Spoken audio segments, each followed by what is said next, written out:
everybody, and welcome back to 40 Years of Great Games. Today we're taking a look at the year 2008.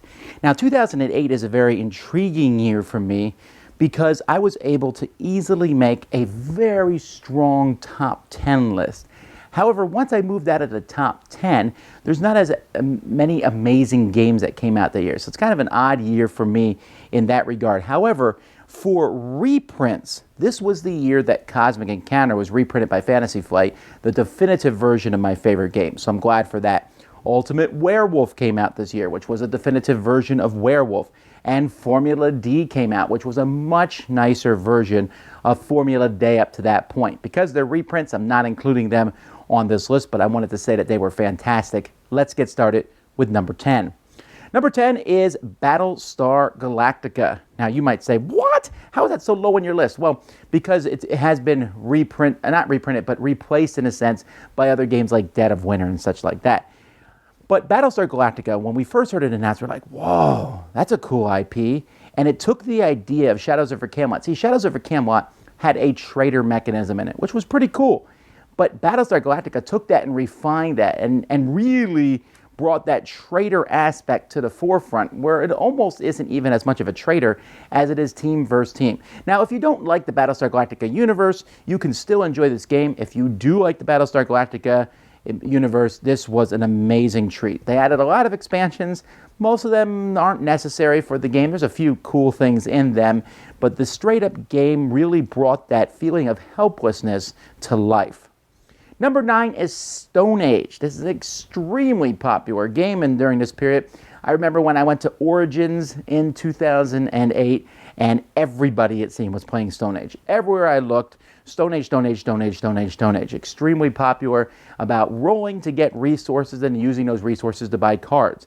A simple process, a interesting theme, I guess. The theme wasn't that strong, but it wasn't bad either. And it just seemed to be a game that everybody wanted to play. Simple and fun, and still one that we recommend to this day. In fact, they just came out with my first Stone Age this year.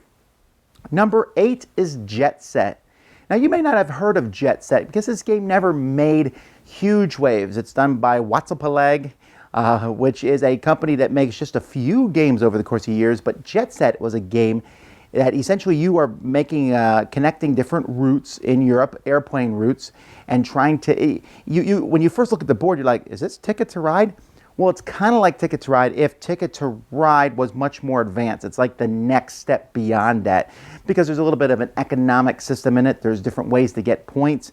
And when you add in the first expansion, I believe they're coming out with a second one very soon, that first expansion, this game really shines and is one of my favorite games.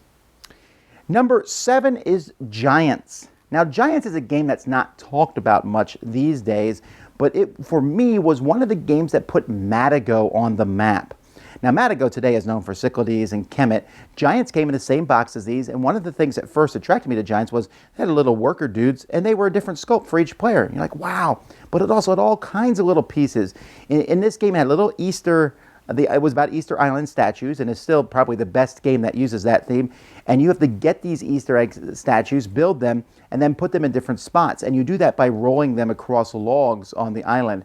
So there's a bit of like a pickup and delivery maybe from one spot to the other, and resource management. It's a very solid, cool Euro game. That's Giants. Number 6 is probably one of 2 games from this year, and that's the thing. This year had 3 games that have definitively affected gaming forever. Okay, so whether 2008 is one of my favorite years in gaming or not, it certainly is one of the most influential years in gaming. And one of those 3 games was Pandemic.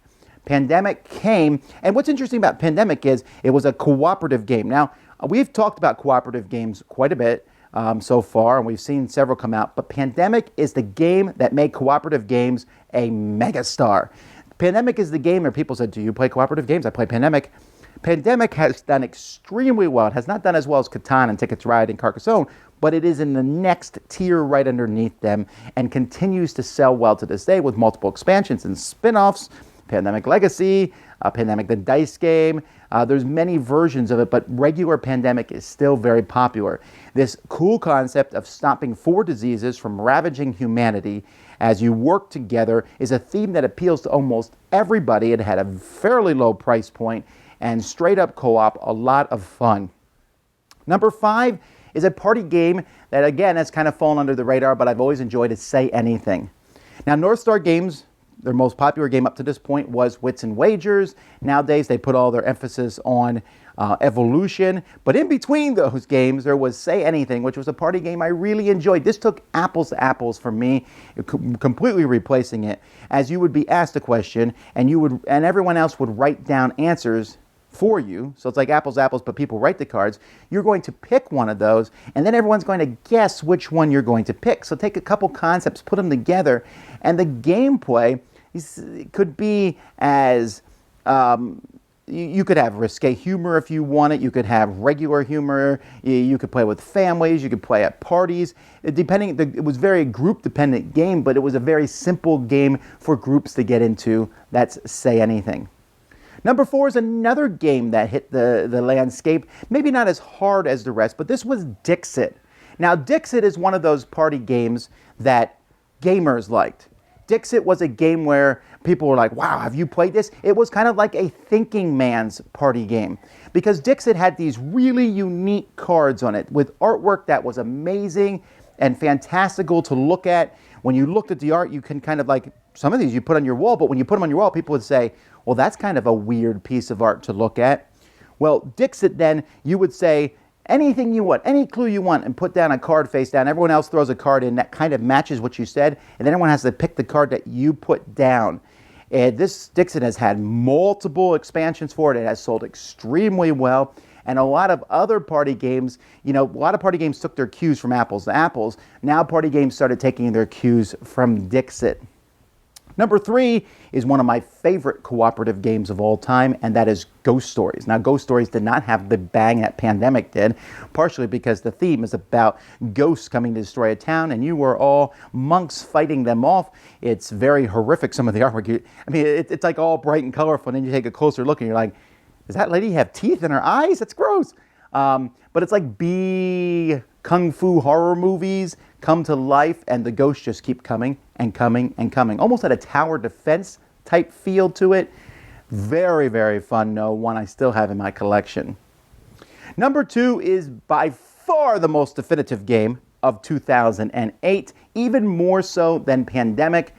Although I wonder if Pandemic might last longer than this game, but this game certainly had a huge impact on the industry, and that is Dominion. Now, I remember playing Race for the Galaxy, which I really enjoyed, and someone said there's a game better than Race for the Galaxy. I said, I don't know. And then they said, here it is, Dominion. And I said, well, what is this game? And I remember playing it, and I looked at it, and I said, well, it's a bunch of decks of cards. That's kind of interesting, but there's not. Race for the Galaxy looks like it's much more deep and complex. And then I started playing it, and I was like, okay, so I have my own deck of cards. This was kind of a new concept, that I'm going to be taking cards from middle and adding them to my deck and making my deck better, and then using that better deck to get more cards from middle and eventually win the game. And it was streamlined, it was fast, it was intriguing, and it sold like hotcakes. I love it. There's been, I think, 10 or 11 expansions for it so far. It doesn't seem like it's slowing down. I shouldn't say that. It really has slowed down in recent years, but it still is extremely popular, and it spawned a whole new genre. Up to this point, people had been playing games like collectible card games, where they were taking and building their decks outside of the game and then playing them against each other. This one, you built your deck in the game. Everyone had access to the same cards, and it was a huge hit. If you went anywhere, you saw everybody playing Dominion. We probably played it 100 times that first year. That's how much everyone enjoyed it. So my number 2, Dominion. And with as much as I like Dominion, though, my favorite game this year was Le Havre. Now, Le Havre came from Uwe Rosenberg, and I've already mentioned him in past years. Agricola, very popular game. But of his games that he has made, Le Havre is still in those top 2 for me. I really love this game, and I play it at least 2 or 3 times a year consistently, and which for me is a big deal because I have all these games behind me, and yet when I get a chance, I'm like, yeah, let's play Le Havre again.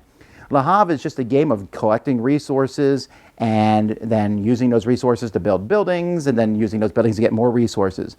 But what I love about Le Havre is I love games that get bigger and better, and Le Havre does that. And Le Havre gives you all these choices. It's really simple. On your turn, you can take a pile of resources or you can activate a building. That's it. But there's lots of piles of resources and there's lots of buildings to activate. And your choices are always, do you want to take this amazing choice or do you want to take this awesome choice?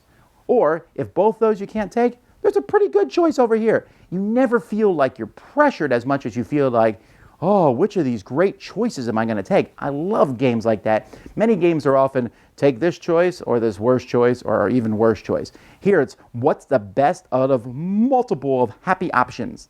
And I love that. It also has some nice looks to it. There's a lot of pieces. It's complex, but at the same time very easy to jump into and learn and play, and has a lot of depth, especially considering there's a deck of special buildings, which you only use a few of them per game, so every game is going to have a very different feel to it.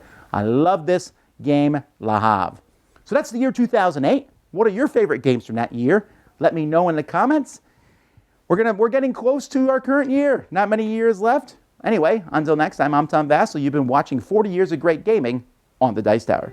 Thanks so much for watching the Dice Tower videos. Find more great videos and reviews as well as our top-rated audio podcast at Dicetower.com. You can also find other great shows at Dicetowernetwork.com. I'm Eric Summerer, and you've been watching the Dice Tower. The Dice Tower is sponsored by Cool Stuff Inc., where you can find great games for great prices.